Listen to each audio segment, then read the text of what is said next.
without going further, because my parents were like that. So yeah. Anyway, let me go. We had Protestant and Catholic starting off too, but they got together on the RC side of the aisle. Let me go to Michelle Obama. And the interesting thing about our Michelle, we couldn't get Michelle Obama right now. We're going to go with Michelle Bernard. You're a stand-in. That's a good one, I made that mistake last night. I can only get one Michelle in my head at the same time. Let me ask you, I used to do that with Clarence Thomas and Clarence Page to my... Oh, if I had embarrassment, it would be my embarrassment.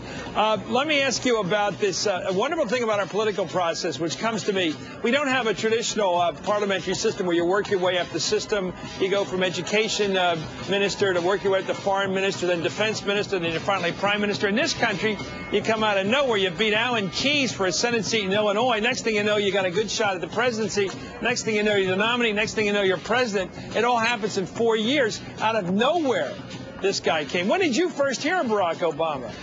24? I mean, 2004? At the 2004 Democratic Convention, I watched that speech that he gave. I was completely awestruck, jaw-dropped. Who is this man? What kind of a name is Barack? And what an incredible gift he had for speaking. And it was not just his oratorical skills, but the way he was able to deliver a speech that from day one reached out to the right, it reached out to the left, it reached out to centrists, to blacks, to whites, to women, to children. I had never seen anything like it, but I knew that he would be a force to be reckoned with. Well, as I've shown the tape, I did predict he'd be our first black president that night when I heard it. And a completely different new... Sorry to interrupt. I was just going to say, I think it's important to note, a very new and different type of black politics that we see in Barack Obama. He did not come out of the church as we've known leaders like Martin Luther King to do.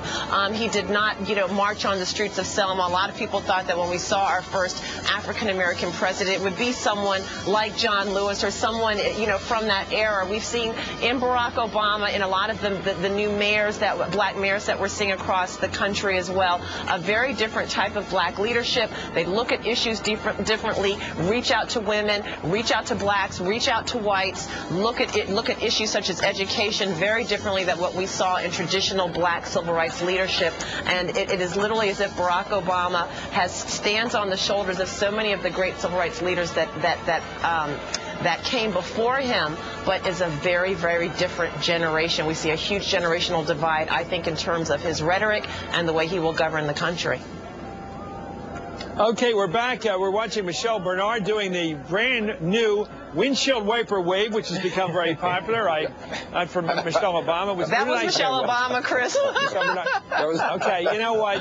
I'm getting a little punchy here. Michelle Bernard's with you. Michelle Obama's on the stage right there, waving to the crowd as they go by. I also saw somebody doing the monkey as they were dancing by there. I thought it was interesting, a dance from my era. Anyway, thank you, Bill Press. Thank you, Michelle Bernard. The parade's winding down. Actually, it's about 2/3 the way through, but the night is young. We'll be reporting on all the events from Washington tonight. We're still out here on the National Mall.